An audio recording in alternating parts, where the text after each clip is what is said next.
Hello again, everyone. Today we're going to do some more fun stuff. We're going to have another game. We're going to do small groups. Unfortunately, it's only for in-person, but if you are watching us online and you would like to join us in person, just check your Thursday weekly emails for the link to register, or you can message Pastor Kevin and his email at kevin@cornerstonechurch.ca. So, without further ado, let's get in tonight. We are going to start with a game. Okay, this one's going to be super fun, just like last week. It's called Double Dare, and it's a pretty simple game. It's going to be one question that's going to come up on the slide. It's going to be a random trivia, somehow possibly related to our theory. And what you have to do is call out the answer, or run up to the stage if you want. Try to social distance if you choose to run up, or say your seat, whatever you like. There will be no prize this week, but don't let that hold you back. Don't let that hold you back. It's still a super fun game. So if you know the answer, just shout it out or run up to the front. So are we ready to start? Double Dare. Not sure why, but we'll just play it anyway. Okay, let's have the first slide. So what is the official language of Germany? Anybody? Anybody? Shout it out if you know. Yeah. Is it German? Check the answer. Yes, you are correct. that one made you overthink it, right? Okay, next one, shall we? What were the 3 building materials used by the 3 little pigs? Go back to your nursery rhymes. Wood, straw, and brick. Wood, straw, and bricks. That's her answer. Wood, straw, and bricks. No, straw, sticks, and bricks.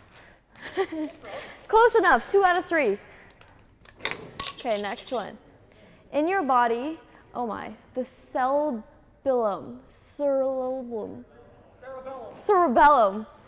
is part of which organ? Yeah. The brain? He says the brain. Yes, you're correct. I mean, if you can say that one, that's kudos to you already. Okay, next one. Rubies are red, emeralds are green. What color are sapphires?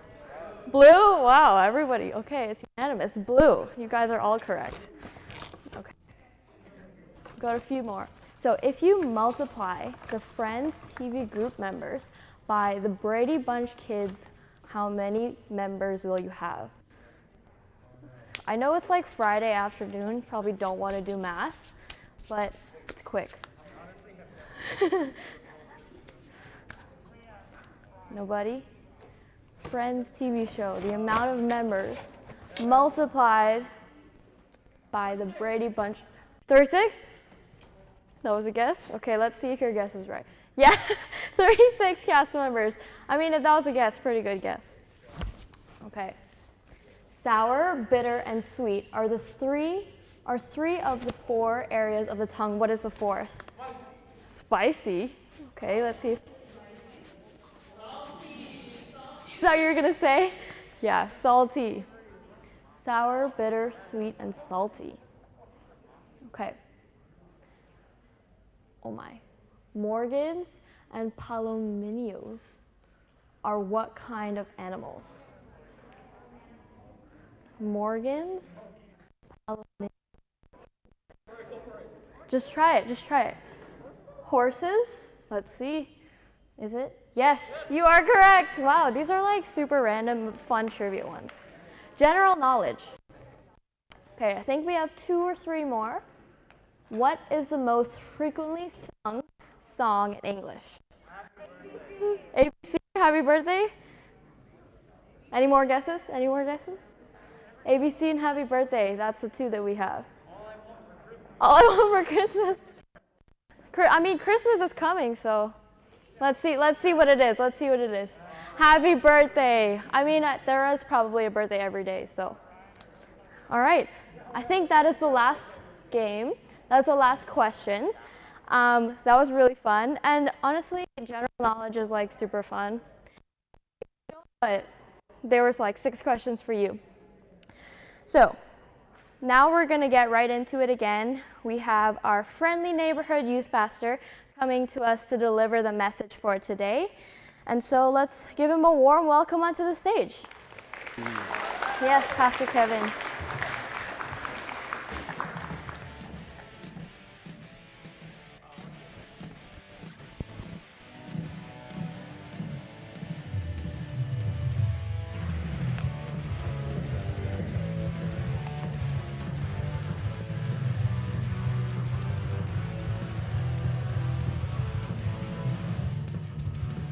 Good evening.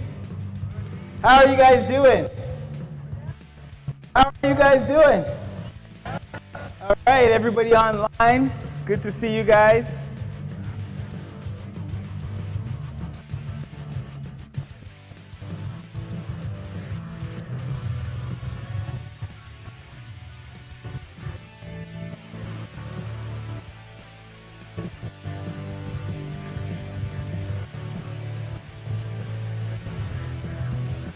When something lasts way longer than you thought it was gonna last, I'll do it for 10 seconds. I'm not gonna do it for a minute. All right, so what we're talking about today is peace. That's what we're gonna end up talking today. But for all my people online, welcome. All you guys that are here, welcome. My name is Kevin. I'm your friendly neighborhood youth pastor here at Cornerstone. And we're in a series called RAD, which is a flashback to the 90s, where everything was rad, except cell phones. Cell phones weren't around in the 90s. That's what we're about to come out.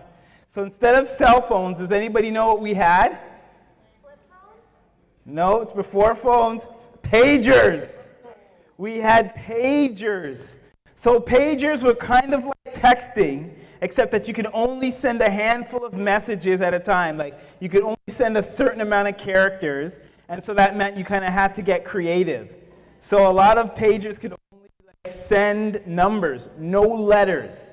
So I'm just going to share really quickly some of the texts that we used to send when we sent out pages. So 143, do you guys know what that would mean?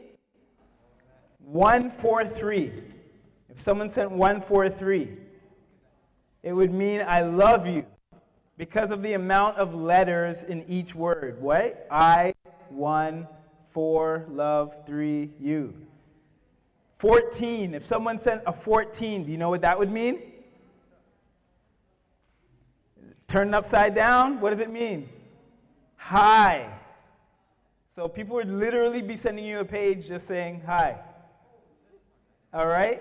The next one, 07734. Hello. All right, same thing. So it spells hello when you hold it upside down.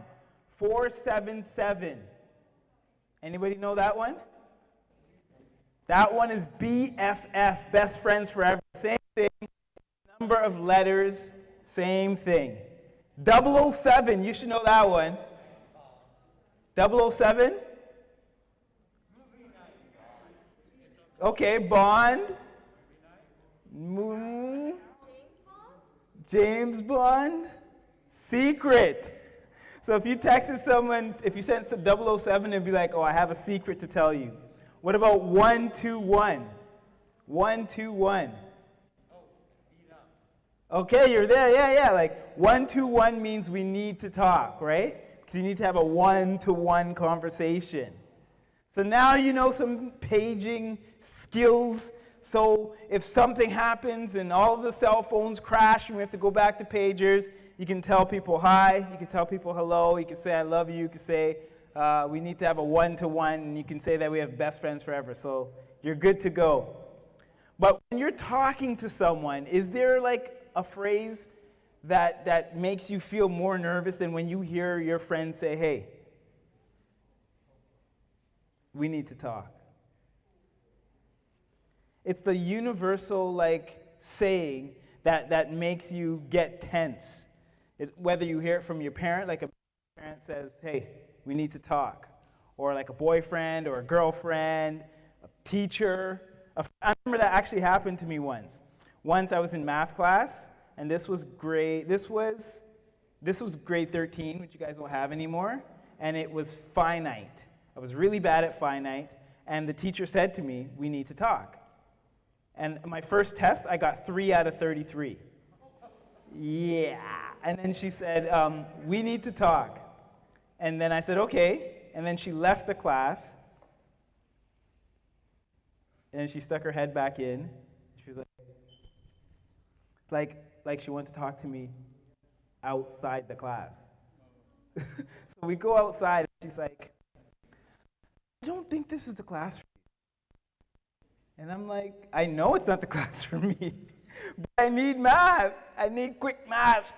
So long story short, I ended up not taking it. I ended up taking it, failing it, tried to take it again, failed it, dropped out. But we need to talk. But if you're growing up in the 90s, there's one course whenever there's this tension that you could always turn to. And it was the sitcom. Because no matter what happened, it always got solved in 30 minutes. So I don't know if you guys know this. Every week we've been going back to a classic 90s show. So this is one of the classic of classics. It's called Saved by the Bell. It's all right, 'cause I'm saved by the... It's all right, 'cause I'm saved by the bell. Thank you, you're too kind. All right. Master impersonator. So anyways, so this is a group of high school students, and obviously they always get into fights, but it always gets resolved. So in this episode, Zach and Slater, which are two guys, they're fighting over the same girl at the same time. So they try to sabotage each other whenever one tries to talk to the other or have a study date or whatever. And so we're going to watch a little video, and this is what happens when they get together. Saved by the Bell. Hey, Zach. Yo. Last night at the movies, you went too far. Just helped a mother get together with her son. What's so wrong about that? Wrecking my date with Joanna wasn't funny. Oh, like it was funny wrecking my study date the night before? Hey, you started it, man, making me look like a jerk at the max. Well, that's what you are. What did you say? You heard me. Get out of my face. And what if I don't, punk? Then I'll just have to make you, punk.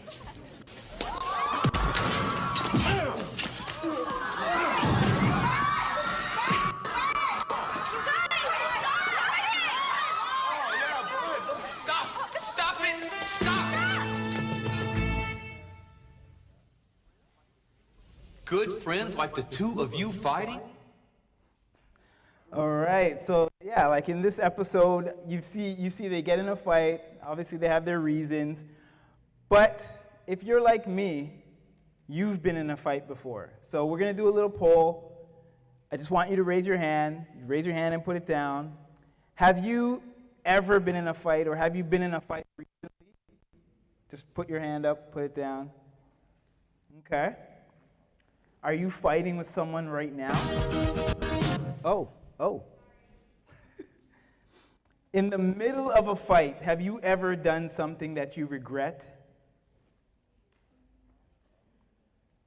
Have you ever wished that someone would just tell you how you could fight peacefully?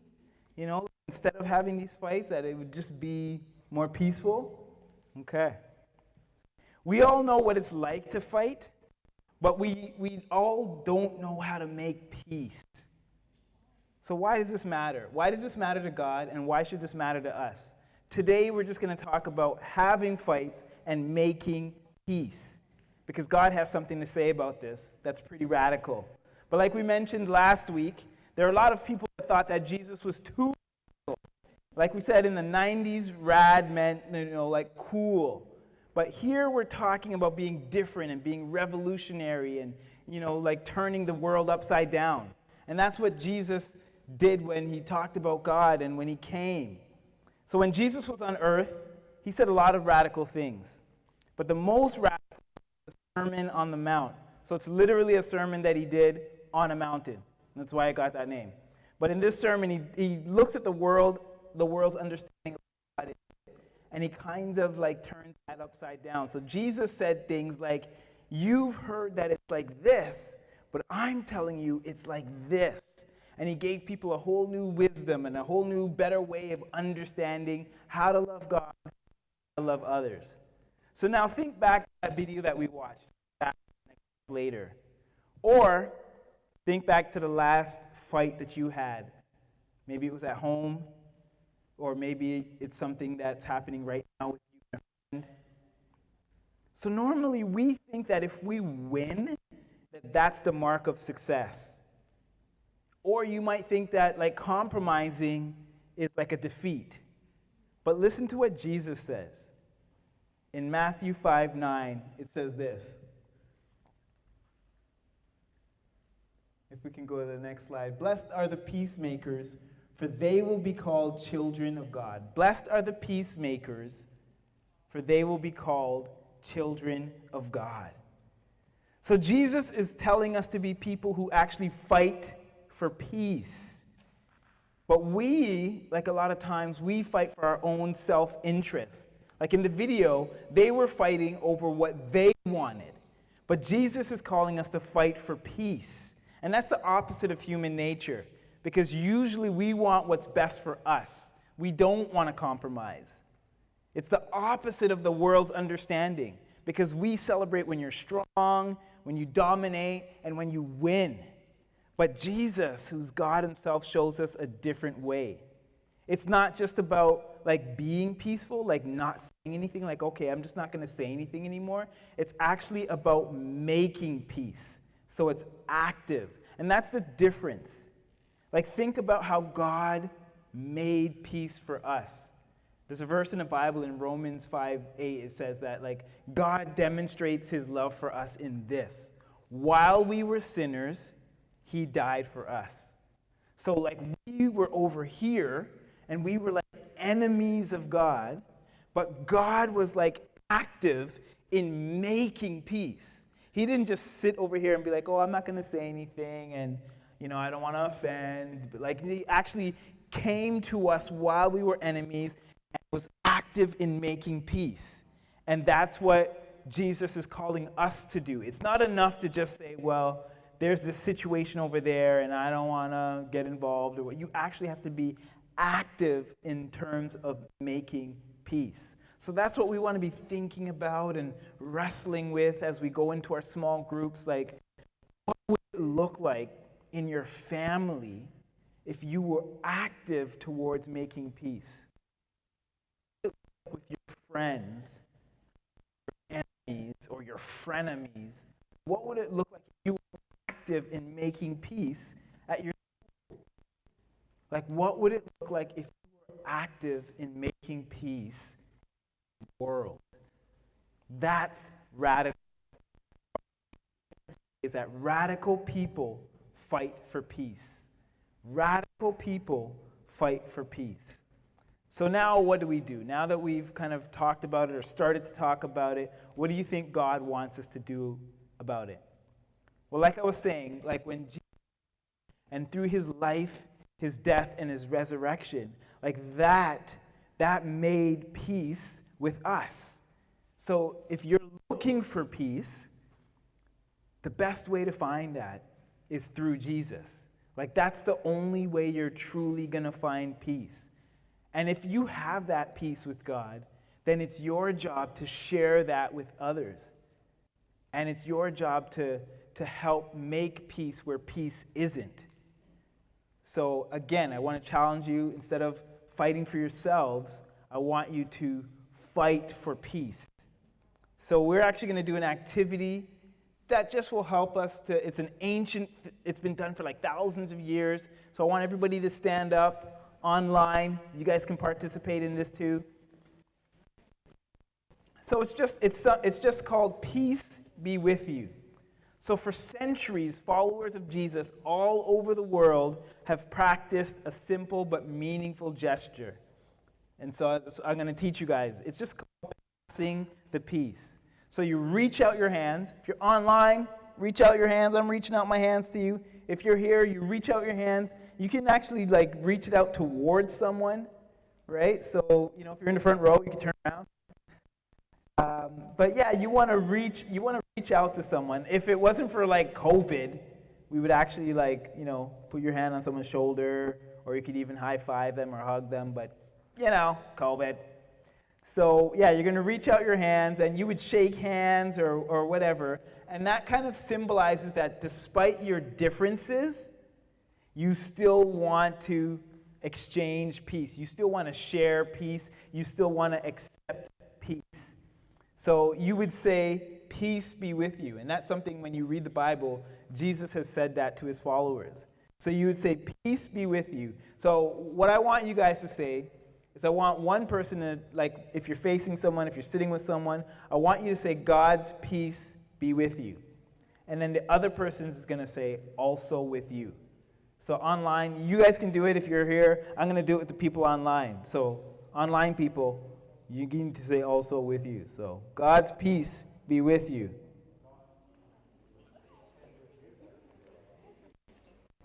So yeah, the response is also with you. And this is just called passing the peace. And this is a way of greeting people, reminding us that as followers of Jesus, we should be passing the peace. Okay? So as we wrap up this series, I just want to with a challenge, and as what we looked at the last few weeks.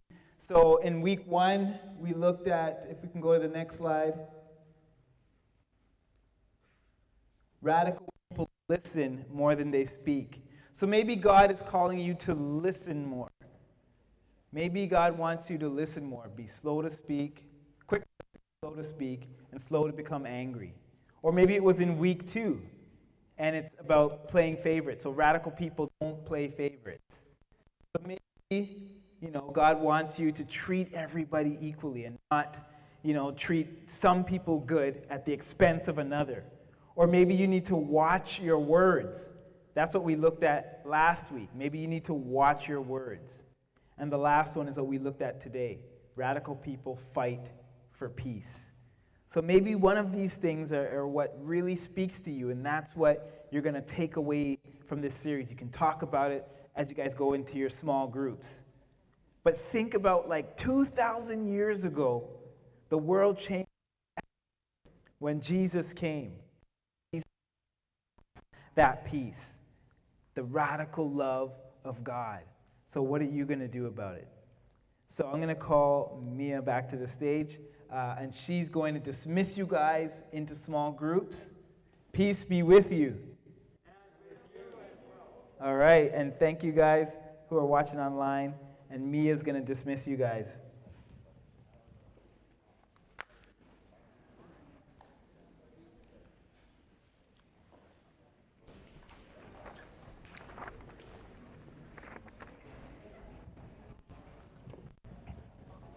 Alrighty, thank you, Pastor Kevin, for the message. So now, like he said, we're going to discuss everyone in small groups. Again, if you are online and you want to join us in person for small groups and just to be here with us, you can check your Thursday weekly emails to register in the link, or you can email Pastor Kevin at kevin@cornerstonechurch.ca. So, thank you for all of you who are online, and we'll see you guys next week.